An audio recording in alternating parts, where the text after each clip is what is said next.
اللہ کریم کا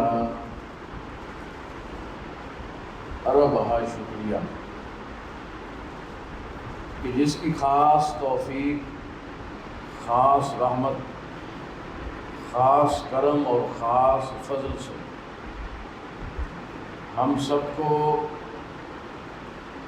ایک عظیم روحانی، ایمانی اور ایقانی اور وجدانی نورانی محفل پاک میں شرکت کی سعادت نصیب ہو رہی ہے۔ یہ بہت بڑا کرم ہے اس مالک کا،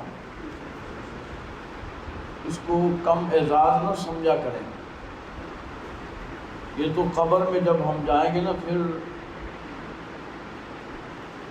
ان گھڑیوں کی قیمت اور مول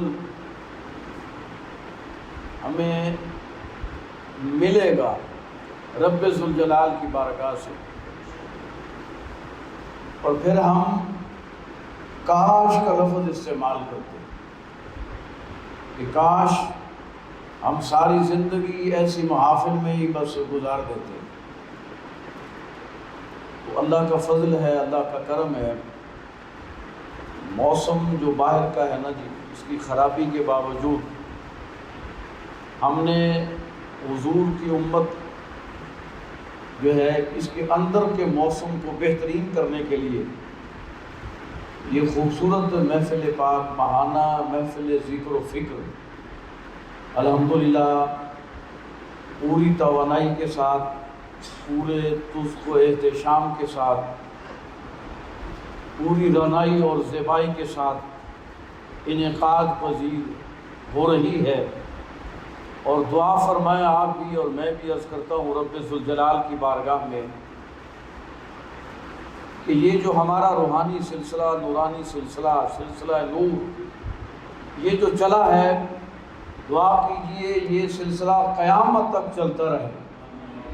کہہ دو نا آمین۔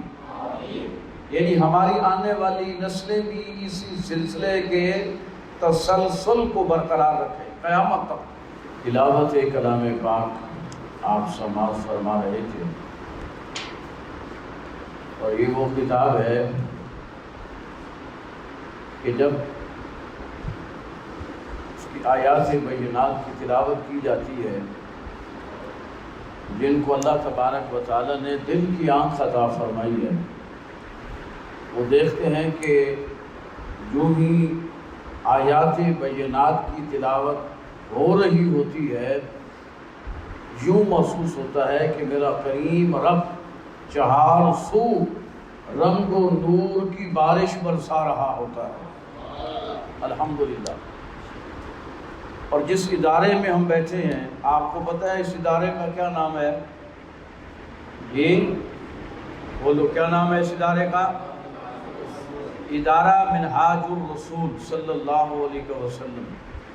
اور منہاج الرسول میں ہم بیٹھے ہوں اور رسول کریم صلی اللہ علیہ وسلم کی تعریف و توصیف نہ کی جائے، وہ محفل محفل ہی نہیں ہے، وہ گھر گھر ہی نہیں ہے، وہ شہر شہر نہیں ہے کہ جہاں میرے کریم رسول صلی اللہ علیہ وآلہ وسلم کی عظمت کے ڈنکے نہ بجائے جائیں۔ علامہ قاری اشفاق صاحب اگے تشریف لے آؤ، اگے تشریف لے آؤ، بلکہ تسی ایتھے تشریف رکھو، ایتھے آ جاؤ، ایتھے میں جو تنوں کہہ حضرت اگے آ جاؤ، بسم اللہ بہ جاؤ۔ نعرہ تکبیر، نعرہ رسالت، نعرہ رسالت۔ ابھی آپ حضور کی تعریف و توصیف سن رہے تھے، اور دل میں ٹھنڈک پیدا ہوتی ہے جب سرکار کا نام آتا ہے۔ ایسے ہے نا کہ نہیں؟ تو شاعر نے بھی بڑی خوبصورت گل کی تھی نثار صاحب کہ تینوں سینے دی میں ٹھنڈ آکھاں۔ اگر کسی کے سینے میں ٹھنڈ پیدا ہوئی ہے تو سبحان اللہ کہو نا۔ تینوں سینے دی میں ٹھنڈ تو نہیں لگی بیٹھی تمہیں؟ موسم اچھا ہے ویسے ماشاءاللہ ہے۔ تینوں سینے دی میں ٹھنڈ آکھاں یا رسول اللہ صلی اللہ علیہ وسلم، آپ ہر مومن کے سینے کی ٹھنڈک ہے۔ فرمایا تینوں سینے دی میں ٹھنڈ آکھاں، شہد گلاب تے کھنڈ آکھاں۔ شہد گلاب تے کھنڈ چینی کو کہتے ہیں نا، تو سرکار کا دیکھو نام کتنا میٹھا ہے، نام لیتے ہیں تو منہ میں مٹھاس پیدا ہو جاتی ہے، سینے میں ٹھنڈ پڑ جاتی ہے، تو میرے کریم رسول خود سراپا کتنے میٹھے ہوں گے، ہیں جی۔ شمس و قمر میں نور ہے میرے، وہ بس ذرا جاگ کے بیٹھے ہیں آپ، ہیں جی۔ آج ہم نے 9:45 جو محفل شروع کیا ہے تو 2 گھنٹے تو ہوگی نا محفل انشاءاللہ، تو ذرا جاگ کے، موسم کتنا خوشگوار ہے، کتنا خوبصورت ہے، سہانا محفل اپنا موسم ہے اور نورانی محفل ہے، سبحان اللہ۔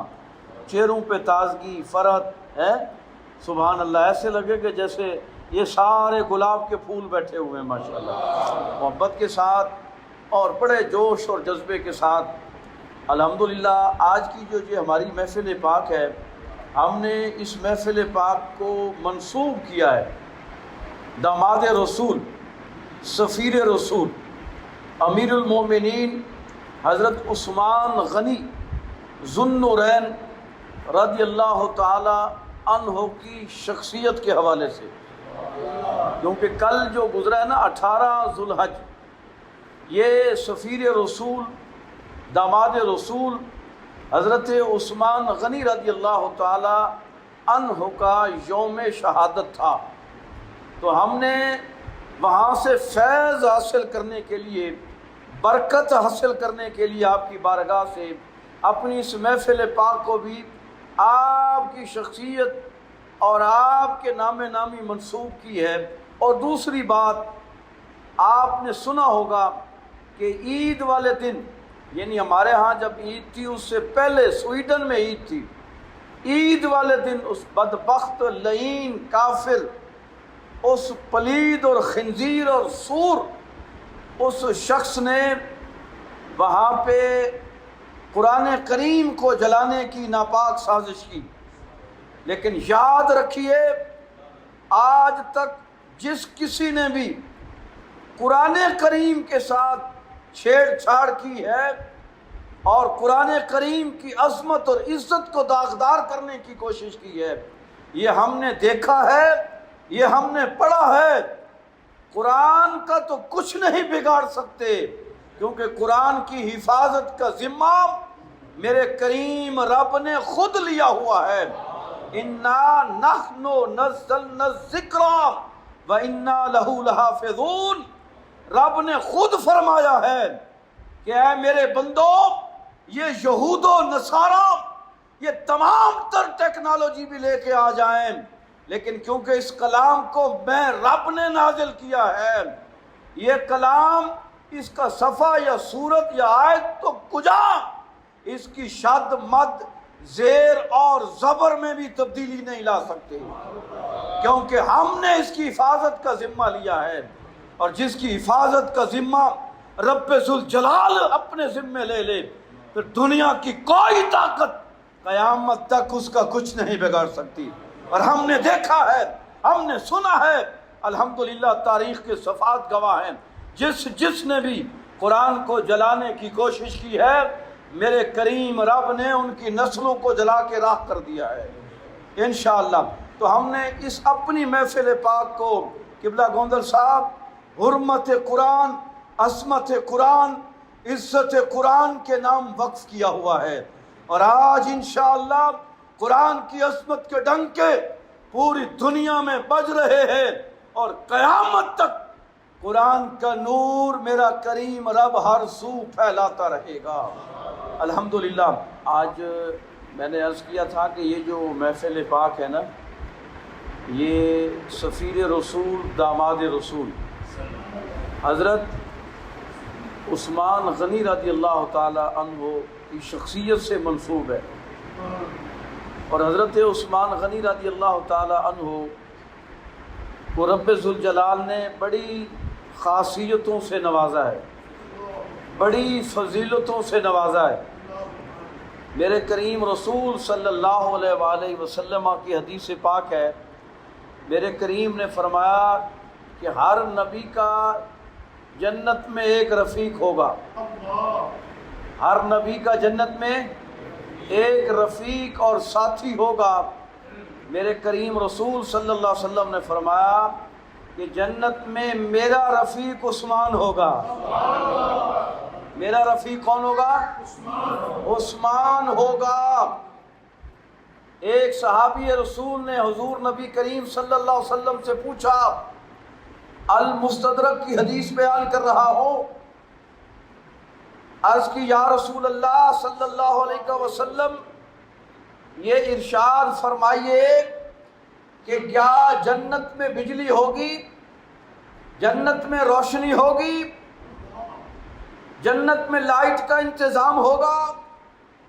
میرے کریم رسول صلی اللہ علیہ وسلم نے فرمایا مجھے قسم ہے اس رب کی جس کے قبضہ قدرت میں محمد کی جان ہے۔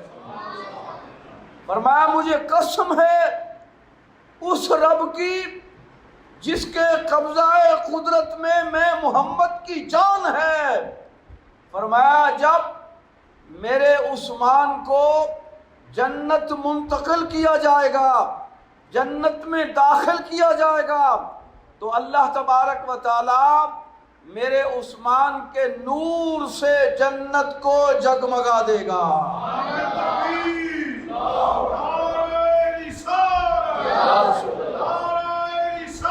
یا رسول اللہ زندہ باد۔ جناب حضرت علامہ ذوالفقار نقشبندی صاحب آگے تشریف آگے آ جائیں۔ ہاں ماشاء اللہ، کیا یہ ہمارے ایک پہلی دوسری محفل تھی جب میں آیا تھا تو حضرت تشریف لائے تھے۔ یہ اپنا کنز العلماء ڈاکٹر اشرف آصف جلالی صاحب دامت فیوزہم کے یہ رائٹ ہینڈ ہیں، اور بڑی محبت سے جناب یہ گائے ان سے رابطہ رہتا ہے۔ ماشاءاللہ آپ تشریف لائے ہیں، میں ان کو دل کی اتھاہ گہرائیوں سے خوش آمدید کہتا ہوں۔ حضرت عثمان غنی رضی اللہ تعالیٰ عنہ آپ کو ذو النورین بھی کہتے ہیں نا، بولیے کہتے ہیں نا جی، معروف ہے ذو النورین۔ اس کا معنی کیا ہے؟ دو نور والا۔ کیا معنی ہے؟ بس بات ختم کر کے پھر قبلہ پیر صاحب کو انشاءاللہ دعوت دوں گا میں۔ ذو النورین کا معنی کیا ہے؟ بولیے کیا معنی ہے؟ دو نور والا۔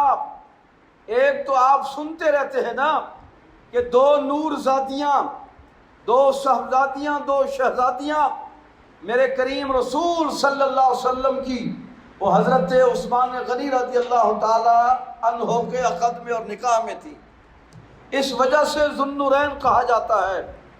اور سبحان اللہ کیا شان ہے عثمان غنی کی۔ میرے کریم رسول جب حضرت ام کلثوم یعنی دوسری آپ کی شہزادی اور آپ کی زوجہ محترمہ حضرت عثمان غنی رضی اللہ تعالیٰ عنہ جب وصال ہوتا ہے ام کلثوم سلام اللہ علیہ کا رضی اللہ تعالی عنہ کا، آپ افسردہ ہو جاتے ہیں کیونکہ شریک حیات تھی، اور پھر عام بھی شریک حیات نہیں تھی، وہ نبوت کے گھرانے سے تھی۔ آپ پریشان ہوئے، غمزدہ ہوئے کہ میرا جو کریم رسول سے سسرالی رشتہ تھا اب وہ ختم ہو گیا ہے، یعنی اس حوالے سے اداس تھے کہ اب وہ رشتہ مساہرت، رشتہ سسرالیت ختم ہو رہا ہے۔ میرے کریم رسول نے جب حضرت عثمان کا یہ غم اور ملال دیکھا تو میرے کریم رسول تشریف لائے اور حضرت عثمان غنی رضی اللہ تعالی عنہ کے مبارک سینے پر مبارک ہاتھ رکھا اور فرمایا عثمان پریشان کیوں ہوتا ہے؟ مجھے تو پیارا اتنا لگتا ہے، مجھے اتنا پیارا لگتا ہے، اتنی محبت ہے مجھے آپ سے۔ فرمایا ایک حدیث میں 10 بیٹیوں کا حوالہ ہے اور دوسری حدیث کے الفاظ ہیں، میرے کریم رسول نے فرمایا عثمان اگر میری 40 بیٹیاں بھی ہوتی تو میں یکے بعد دیگرے ساری کی ساری تیرے نکاح میں دے دیتا۔ کتنا بڑا مقام ہے حضرت عثمان غنی ذو النورین۔ ایک معنی تو یہ کہ دو شہزادیاں، لیکن ایک معنی اور بھی ہے. آپ نے شاید سنا ہوگا، یہ اہل علم نقشبندی صاحب قبلہ قاری اشفاق صاحب جانتے ہیں، ایک امام گزرے ہیں مفسر قرآن، امام محمود آلوسی بغدادی رحمۃ اللہ علیہ، جن کی تفسیر قرآن ہے روح المعانی. کیوں حضرت ایسے ہے نا، میں طالب علم سبق سنا رہا ہوں آپ لوگوں کو. روح المعانی قرآن کی تفسیر. آپ کے جو شیخ تھے نا، مرشد علامہ محمود آلوسی رحمۃ اللہ علیہ کے، وہ تھے حضرت شیخ خالد نقشبندی رحمۃ اللہ علیہ. بہت بڑے مقام اور مرتبے پر اگر بغداد کے اندر چند گنے چنے جید صوفیاء کا نام لیا جائے تو حضرت شیخ خالد نقشبندی رحمۃ اللہ علیہ کا نام ان گنے چنے افراد میں آتا ہے. تصوف کے حوالے سے بڑے معتبر ترین.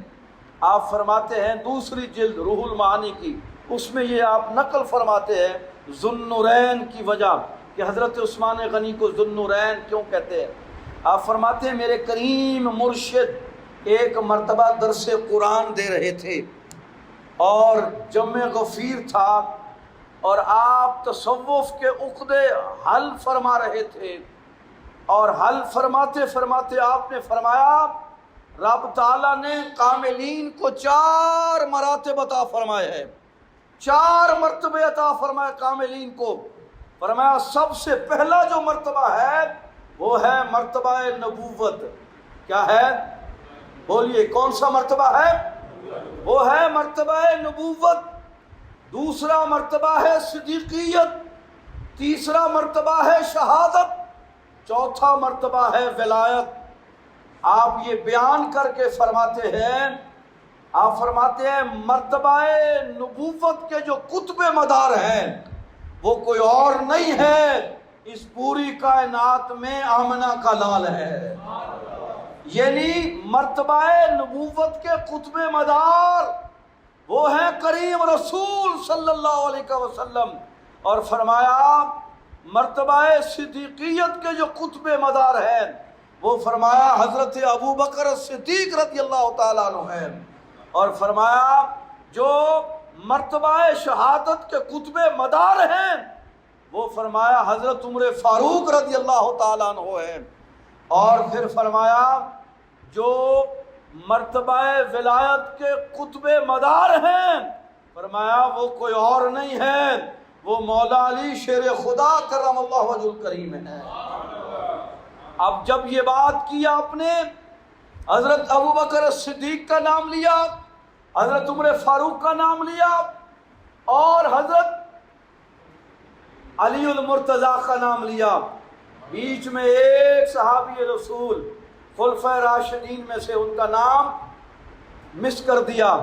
صاف ظاہر سامعین ذوق والے تھے، جس طرح آپ توجہ سے سنتے ہیں وہاں بھی توجہ سے سن رہے تھے. کسی شاگرد نے پوچھا حضرت عثمان کہاں گئے ہیں؟ حضرت عثمان کا نام نہیں لیا، وہ کہاں ہیں؟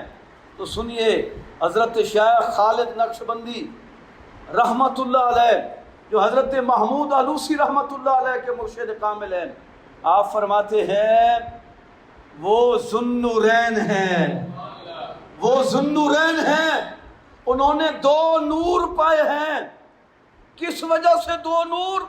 فرمایا ایک انہیں مرتبہ شہادت کا نور عطا کیا رب نے، دوسرا نور مرتبہ ولایت کا عطا فرمایا ہے. اس لیے ذوالنورین، یہ دوسری وجہ تسمیہ آپ کے سامنے میں نے عرض کی ہے. حضرت عثمان غنی رضی اللہ تعالی عنہ کا مقام بڑا وراء الورا ہے، وراء الورا ہے. خدا کی قسم اتنا وراء الورا ہے کہ جب حضرت ام کلثوم رضی اللہ تعالی عنہ کا وصال ہوا نا تو حضرت عمر فاروق رضی اللہ تعالی عنہ نے آپ کو رشتہ بھیجا، اپنی بیٹی کا پیغام بھیجا نکاح کا کہ حضرت اگر آپ قبول فرمائیں میری بیٹی حفصہ، حضرت حفصہ وہ جوان ہے، میں آپ کے نکاح میں دینا چاہتا ہوں، قبول فرمائیے. حضرت عثمان غنی رضی اللہ تعالی عنہ نے فرمایا میں مشورہ کر کے بتاؤں گا، مشورہ کر کے بتاؤں گا۔ 1 مہینہ گزر گیا، حضرت عمر فاروق کو پتہ چلا کہ 1 مہینہ ہو گیا ابھی تک بتایا نہیں۔ حضور کی بارگاہ میں شکایت لے کے پہنچے، عرض کی یا رسول اللہ میں نے عثمان غنی کو پیغام نکاح بھیجا اپنی بیٹی حفصہ کا، لیکن انہوں نے کہا مشورہ کر کے بتاؤں گا، مہینہ ہو گیا مشورہ نہیں کیا ابھی، آپ ذرا پوچھئے ان سے۔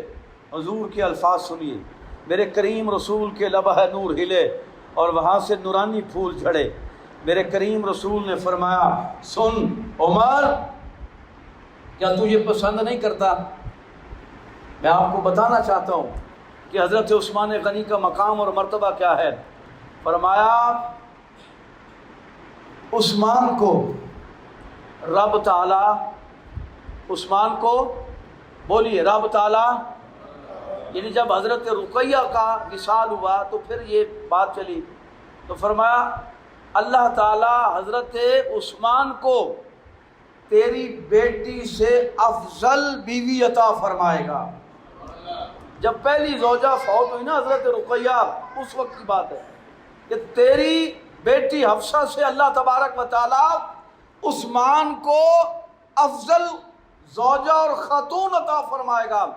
اور پھر فرمایا تیری بیٹی حفصہ کو اللہ تبارک و تعالی عثمان سے افضل شوہر عطا فرمائے گا، افضل شوہر عطا فرمائے گا۔ اب کچھ دنوں کے بعد رشتہ ہو گیا حضرت ام کلثوم کا حضرت عثمان غنی سے۔ حضرت عمر فاروق کی ذہن میں یہ بات آئی تو چلو یہ بات تو سمجھ آتی ہے کہ میری بیٹی سے رسول اللہ کی بیٹی افضل ہے، ایسے ہے نا، یہ بات تو سمجھ آئی۔ کریم رسول نے فرمایا تھا کہ آپ کی بیٹی سے اعلیٰ رشتہ، تو ام کلثوم کا رشتہ ہو گیا، اعلیٰ اور افضل ہے وہ۔ لیکن دوسری بات سمجھ نہ آئی کہ اس مدینہ کی سرزمین پر عثمان سے افضل کون ہو سکتا ہے، عثمان سے افضل کون ہو سکتا ہے۔ تو جب میرے کریم رسول صلی اللہ علیہ وآلہ وسلم کا نکاح حضرت حفصہ سے ہوا نا، حضرت عمر فاروق کی بیٹی ام المومنین، ہم سب کی روحانی ماں حضرت حفصہ جو حضرت عمر فاروق کی بیٹی ہیں، جب آپ سے نکاح ہوا تو پھر حضرت عمر فاروق کو اس بات کی دوسری جز کی بھی سمجھ آ گئی کہ اس پوری کائنات میں حضرت عثمان تو کیا پوری کائنات میں اگر اعلیٰ اور افضل کوئی شخصیت ہے تو وہ آمنہ کا لال ہے، اور اللہ تبارک و تعالیٰ نے وہ عطا فرمایا۔ حضرت عثمان کی کیا کیا باتیں کریں، قبلہ پیر صاحب آپ کے سامنے رکھیں گے انشاءاللہ۔ اور وہ حضرت عثمان، ہم تو کہتے ہیں نا کہ نقشبندی صاحب، اور ہمیں افسوس ہے کہ 3 دن اہل بیت کا پانی بند ہوا نا کربلا میں، ایسے ہے نا جی، کیوں جی؟ قاری محمد حنیف صاحب آگے تشریف لائے، آپ حاجی صاحب بھی تشریف لائے، سبحان اللہ۔ 3 دن پانی بند ہوا، افسوس ہے، ہمیں دکھ ہے، دکھ ہے، افسوس ہے، صدمہ ہے، تکلیف ہے کہ اہل بیت کے بچوں کا پانی بند کر دیا گیا۔ لیکن کبھی اس طرف بھی نظر دوڑائیے گا کہ وہ حضرت عثمان غنی جو مدینۃ المنورہ کے یہودیوں سے ٹھنڈے میٹھے پانی کے چشمے اور کنویں خرید کر اپنی جیب سے مسلمانوں کے لیے وقف کر رہا ہے، اسی حضرت عثمان غنی پر مدینہ کی سرزمین پر 40 دن پانی بند رہا ہے۔ کتنے دن؟ 40 دن پانی کی ایک بوند ان بلوائیوں نے، بدبختوں نے گھر کے اندر نہیں جانے دی۔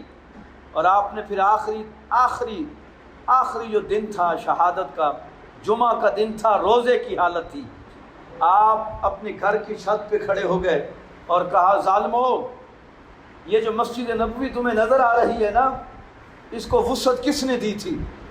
اس کو وسیع کرنے کے لیے زمین کس نے خرید کر دی تھی؟ سب نے کہا آپ نے دی تھی۔ تو کہا ظالمہ، مجھے اس مسجد میں 2 رکعت نماز نفل ہی نہیں پڑھنے دے رہے۔ پھر فرمایا یہ جو مدینے کے ٹھنڈے میٹھے چشمے، پانی کے کنویں، یہ کس نے خرید کر یہودیوں سے مسلمانوں کے لیے اور عام انسانوں کے لیے وقف کیے تھے؟ سب نے کہا کہ آپ نے۔ تو فرمایا پھر ان ٹھنڈے میٹھے پانی کے چشموں سے عثمان کو 2 قطرے گھونٹ پانی کے بھی میسر نہیں ہیں۔ لیکن آپ نے فرمایا ہم اللہ کی رضا پہ راضی ہیں۔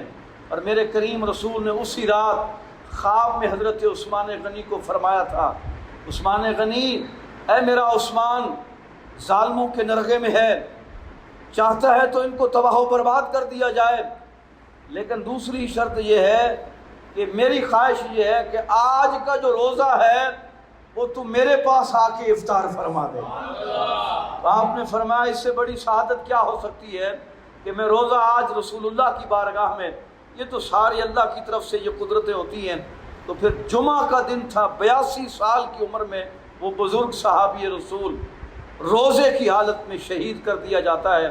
اور یہ جو قرآن ہے میرے سامنے، اس کا پہلا پارہ پڑھیں، سورہ بقرہ، آخری صفحہ ہے، اور وہ آخری صفحہ کھلا ہوا تھا، اور جب آپ پہنچے نا فَسَيَكْفِيكَهُمُ اللَّهُ، بس ظالموں نے نیزے اور تیر مار کے شہید کر دیا۔ آپ کا مبارک خون اس قرآن پر گرا۔ آج بھی وہ صفحات اور وہ مصحف جناب محفوظ ہے کہ جس پر عثمان غنی رضی اللہ تعالی عنہ کا مبارک خون شامل ہے۔ تو حضرت عثمان غنی جاتے جاتے یہ سبق دے گئے کہ لوگوں اس قرآن کا دامن نہ چھوڑنا، اس قرآن کا دامن نہ چھوڑنا، اس کو مضبوطی سے پکڑ کے رکھنا۔ جب تک اس کو مضبوطی سے تھامے رہو گے تمہاری مقدر اور قسمت کا ستارہ اوج ثریا پر چمکے گا۔ جس دن تم نے اس کو چھوڑ دیا تباہ و برباد ہو جاؤ گے۔ اب میں اس عزم کے ساتھ، اس محبت کے ساتھ یہ میں بچوں کو کہوں گا کہ وہ قرآن پاک لائیں۔ ذرا آپ سارے ذرا کھڑے ہو جائیں، سارے کھڑے ہو جائیں محبت کے ساتھ، ذرا ترتیب سے کھڑے ہو جائیں۔ قبلہ پیر صاحب سے بھی ہم گزارش کریں گے کہ پیر صاحب قبلہ تشریف لائیں۔ ہم ہاتھوں میں قرآن لے کر اس بات کا عہد کریں گے انشاءاللہ کہ مرتے دم تک قرآن کا دامن نہیں چھوڑیں گے انشاءاللہ۔ مرتے دم تک قرآن کا دامن، مرتے دم تک قرآن کا دامن، مرتے دم تک قرآن کا دامن۔ یہ ایک ایک قرآن پاک دو ان بھائیوں کو، تاکہ ہم یورپ کو بتا سکیں، مغرب کو بتا سکیں، اور ظالموں کو بتا سکیں کہ جو قرآن کریم کو جلانے کی بات کرتے ہیں، ہم بتائیں کہ یہ دیکھو ہمارے ننھے ننھے مجاہد جن کے ہاتھوں میں قرآن ہے، جن کے سینوں میں قرآن ہے، یہ کٹ تو سکتے ہیں، یہ مر تو سکتے ہیں، لیکن قرآن کا دامن نہیں چھوڑ سکتے۔ ایسے ہے نا قبلہ قاری صاحب؟ قرآن کا دامن نہیں چھوڑ سکتے۔ قبلہ پیر صاحب ابھی تشریف لاتے ہیں، میں ایک دو نعرے لگواؤں گا، آپ نے قرآن بلند کر کے آپ نے میرے نعرے کا جواب دینا ہے۔ میں نے کہنا ہے ہم عظمت قرآن کے، آپ نے کہنا ہے پاسباں ہیں پاسباں۔ ہم عظمت قرآن کے، ہم عظمت قرآن کے، قرآن کو لہرائیے۔ اور میں یہ کیمرہ مین سے بھی گزارش کروں گا ذرا اس ویو کو سامنے رکھیں۔ نثار بھائی سیدھے ہاتھ میں قرآن پکڑیے، قرآن لہرائیے ذرا۔ ہم عظمت قرآن کے، ہم عظمت قرآن کے۔ ایک قرآن پاک قبلہ پیر صاحب کو بھی، ہم عظمت قرآن کے، قرآن لہرائیے ذرا۔ ہم عظمت قرآن کے، ہم عظمت قرآن کے، ہم عزت قرآن کے، ہم عزت قرآن کے، ہم حرمت قرآن کے، ہم عظمت قرآن کے، ہم عظمت قرآن کے، ہم ناموس قرآن کے، ہم عظمت قرآن کے، ہم عظمت قرآن کے۔ انشاءاللہ جب تک یہ ہمارے ہاتھوں میں قرآن ہے، ہم عہد کرتے ہیں کہ انشاءاللہ اب ہمارا مرنا جینا اسی قرآن کے ساتھ ہوگا، صاحب قرآن کے ساتھ ہوگا۔ اور انشاءاللہ ہم اس بات کا بھی عزم کرتے ہیں کہ جب تک زندگی کی آخری سانس ہے، انشاءاللہ خون کے آخری قطرے تک ہم ادارہ منہاج الرسول کے ساتھ وفا کریں گے انشاءاللہ تعالی۔